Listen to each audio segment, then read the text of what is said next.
প্রিয় শিক্ষার্থী বন্ধুরা, আশা করছি তোমরা ভালো আছো, নিরাপদে আছো। আমি তোমাদের সামনে হাজির হলাম আজ একটি নতুন বিষয়ের অবতারণা করার জন্য। তার আগে আমি আমার পরিচয় একটু বলতে চাই। রবীন্দ্রনাথের ভাষায় বলবো, মোর নাম এই বলে খ্যাত হোক, আমি তোমাদেরই লোক। আসলে আমি তোমাদের খুব কাছের মানুষ, মোহাম্মদ ইকবাল হোসেন, সহকারী শিক্ষক, ঠাকুরগাঁও সরকারি বালিকা উচ্চ বিদ্যালয়ে। তো আজ তোমাদের সামনে বাংলা প্রথম পত্রের বিষয় নিয়ে কথা বলতে চাই।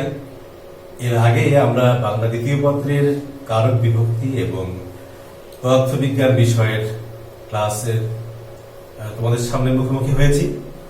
আজ তোমাদের সামনে বাংলা প্রথম পত্রের প্রবন্ধের একটি বিষয় নিয়ে হাজির হব, কারণ এই যে প্রবন্ধ নিয়ে আজ কথা বলবো এটি নিয়ে শিক্ষার্থীদের মাঝ থেকেই শিক্ষার্থী বন্ধুরা অনেকেই অনুরোধ করেছে। এই জন্যই সাহিত্যের রূপ ও রীতি নিয়ে আজ কথা বলবো। তো তোমাদেরকে আমাদের চ্যানেলে স্বাগত জানাচ্ছি। এই পাঠ শেষে শিক্ষণ ফল যা হবে তা হলো, লেখক হায়াত মাহমুদ সম্পর্কে তোমরা বলতে পারবে, নতুন শব্দের অর্থ লিখতে পারবে, নাটকের শ্রেণীভেদ ব্যাখ্যা করতে পারবে এবং নাটকের গঠনরীতি বিশ্লেষণ করতে পারবে। আশা করি তোমরা অবশ্যই এগুলো পারবে। এবং চলে যাচ্ছি আমাদের শ্রেণী পাঠে।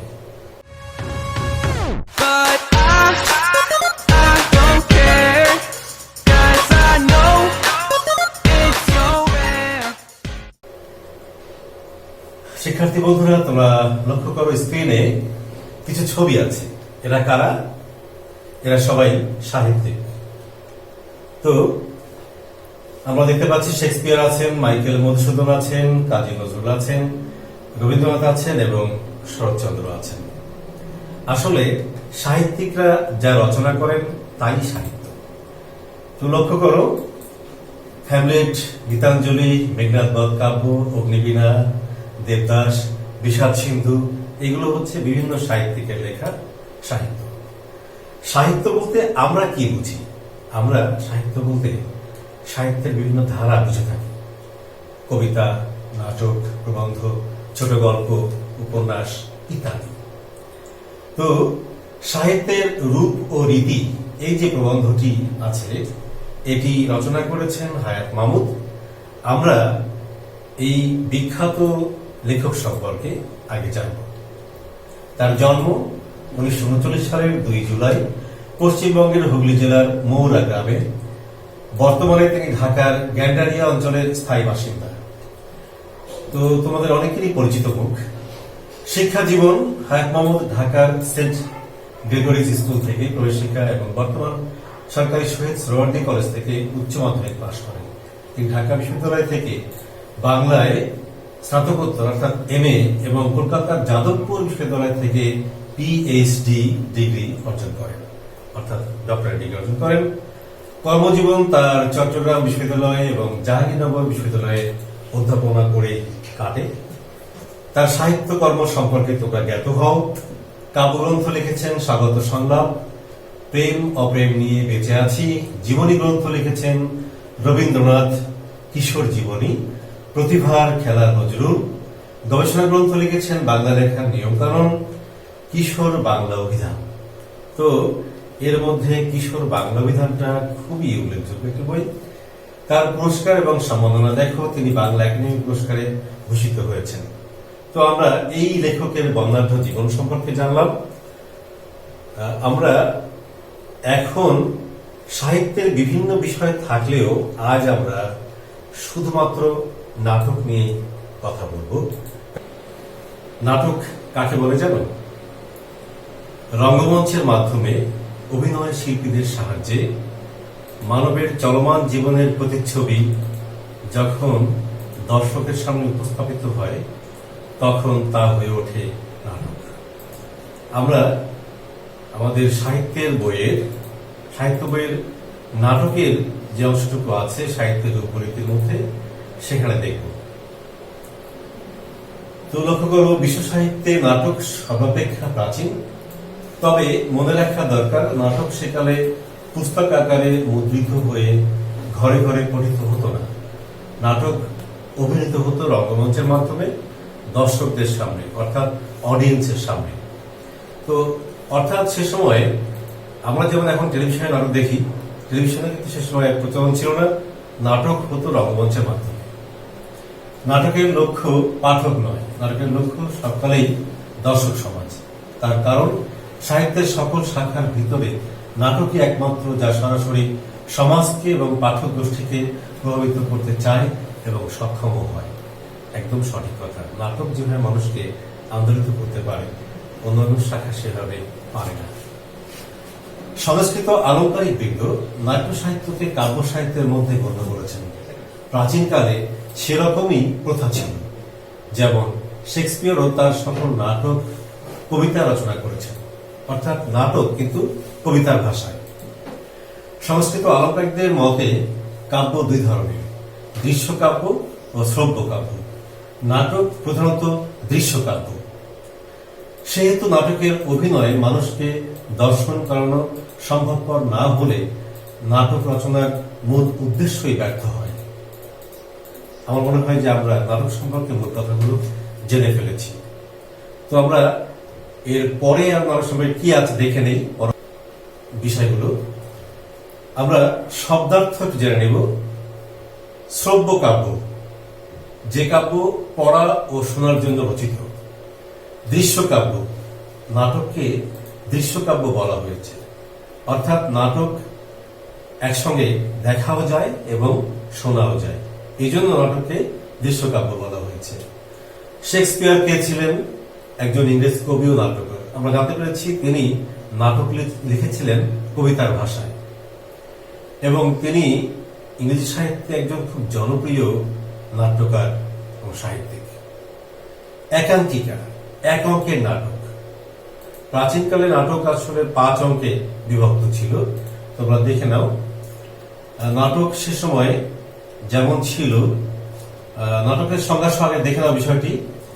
বিশ্ব সাহিত্যে নাটক সর্বাপেক্ষা প্রাচীন, আমরা একটু আগে বলেছি, তোমরা কথাগুলো দেখে নাও। আর নাটকের সংজ্ঞাও দেখে নাও যে নাটক সংলাপ প্রধান শিল্পকর্ম, সুখ দুঃখযুক্ত মানুষের যে রূপচিত্র দর্শক সম্মুখে অভিনয়ের সাহায্যে প্রকাশ করা হয় তাই নাটক। অবশ্য যেটা সর্বজন বৌদ্ধ সংজ্ঞা, সর্বজন গ্রহণযোগ্য সংজ্ঞা, সেটি হচ্ছে রঙ্গমঞ্চের মাধ্যমে অভিনয় শিল্পীদের সাহায্যে মানবের চলমান জীবনের প্রতিচ্ছবি যখন দর্শকের সামনে উপস্থাপিত হয় তখন তা হয়ে ওঠে নাটক। তো আমরা নাটক একটু দেখব। একটি কমেডি নাটক আমরা দেখব যা আমাদের হাসির খোরাক যোগাবে। আমরা কিন্তু অনেকের কাছে আমাদের নাটক খুব প্রিয়। কেউ হয়তো মোশাররফ করিমের ভক্ত, কেউ আছেন আচ্ছা তোমরা জাহিদ হাসানের ভক্ত, আবার কেউ বা আখমা হাসানের ভক্ত, তাই তো? তো আমি কিন্তু জাহিদ হাসান, আখমা হাসান এবং মোশাররফ করিমের বেশ দারুণ ভক্ত। তবে আখমা হাসানকে অভিনয়ের দিক থেকে আমি এগিয়ে রাখি, তার অভিনয় বেশি ভালো লাগে। যাই হোক, আমরা নাটক দেখে নেব। আপনি হুদা হুদা মিছা কথা কন কেন? মন্টু ভাই তো এরকম কিছু করে। ও আমার করছিস চাচা, আর তুই আমার বউ হয়ে করছিস ও ভাই। আমার বোঝার আর বাকি নাই। ওর পক্ষ তুই কথা করছিস, বাড়ির উপর যায় নেই ঠিক মতো তো কষান দেওয়া নেই। চাচা, আপনি কোন শুনে বাড়ি নিয়ে মারবেন কিসের জন্য? আমার বউ আমি যাইছে তা করবো, মারবো কে মারবো না সেটা আমার ব্যাপার। তোরা তো দরদ উঠলার পড়েছে কিসের জন্য? একদম কিন্তু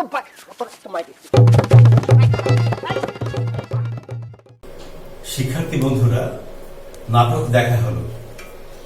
কেমন লাগলো নাটক? আশা করি তোমাদের ভালো লেগেছে। এই নাটকের অভিনয় শিল্পীদের যে অভিনয়, সেটি ছিল অত্যন্ত প্রাণবন্ত এবং বাস্তবসম্মত আর অসাধারণ। তো আমরা নাটকের গাঠনিক দিক সমূহ নিয়ে কথা বলবো। গাঠনিক দিক থেকে নাটককে প্রাচীন আমল থেকে যদি আমরা চিন্তা ভাবনা করি, নাটককে 5 ভাগে ভাগ করা হয়েছে: প্রারম্ভ, প্রবাহ, উৎকর্ষ, গ্রন্থিমোচন এবং উপসংহার অর্থাৎ শেষ। আশা করি তোমরা দেখেছ। এবারে আমরা কাহিনীর বিষয় এবং পরিণতির দিক থেকে নাটকের যে শ্রেণীবিভাগ তা দেখে নিব। এই দিক থেকে নাটককে 3 ভাগে ভাগ করা যায়: ট্র্যাজেডি, কমেডি এবং ফার্স। অর্থাৎ ট্র্যাজেডি বলতে বিয়োগান্ত নাটক, নাটকের শেষে একটা দুঃখজনক ঘটনা থাকবে। আর কমেডি বলতে যেখানে কোনো দুঃখজনক ঘটনা থাকবে না, বরং সেখানে হাস্যরসাত্মক বিষয় থাকবে এবং দর্শক সেটি দেখে আনন্দ উপভোগ করবে। আর ফার্স বা প্রহসন এটি একটি একাঙ্ক বিশিষ্ট নাটক। এখানে সামাজিক কোনো অসঙ্গতি, সামাজিক কোনো বিষয় বেশ হাস্য কৌতুকের আশ্রয় নিয়ে আমাদের সামনে উপস্থাপিত হয়। তো আমরা একটু দেখে নিই ট্র্যাজেডি। দেখো এখানে একটা সংজ্ঞা দেওয়ার চেষ্টা করা হয়েছে।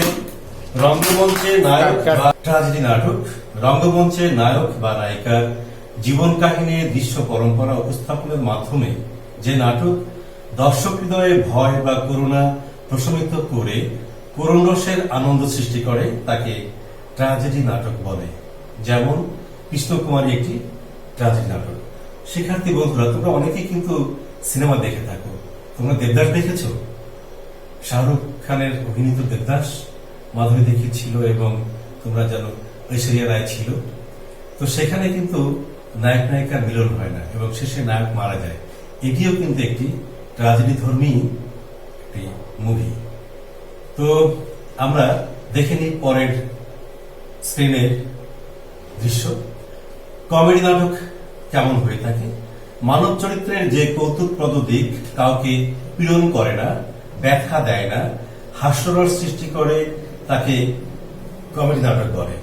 তাহলে এই যে হাস্যরস সৃষ্টি করে, আমাদের হাস্য কৌতুকের মাধ্যমে আমাদেরকে আনন্দ দেয়, এই ধরনের নাটকগুলো সেগুলো হচ্ছে কমেডি নাটক।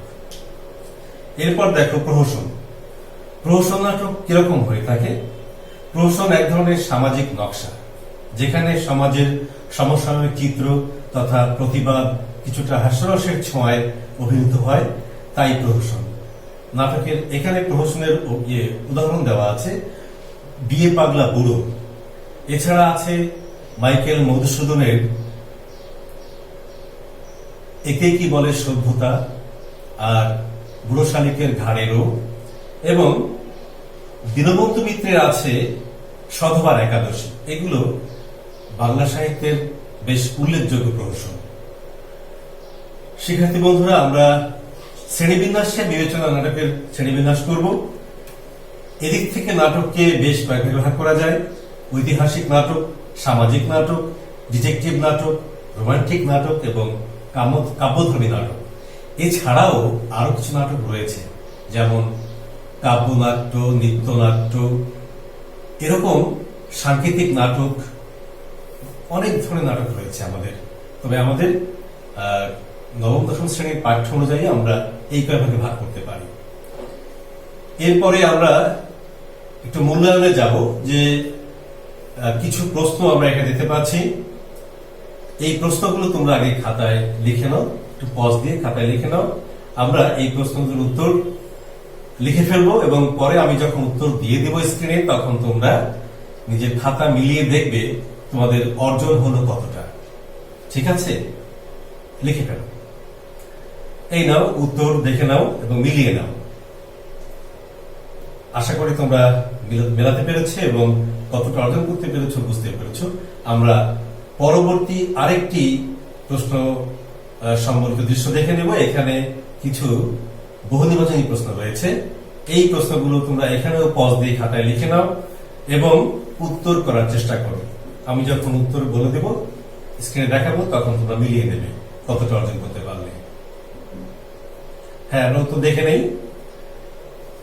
আশা করি তোমরা মেলাতে পেরেছো এবং কতটা অর্জিত হলো এই পাঠ থেকে তাও তোমরা বুঝতে পেরেছো।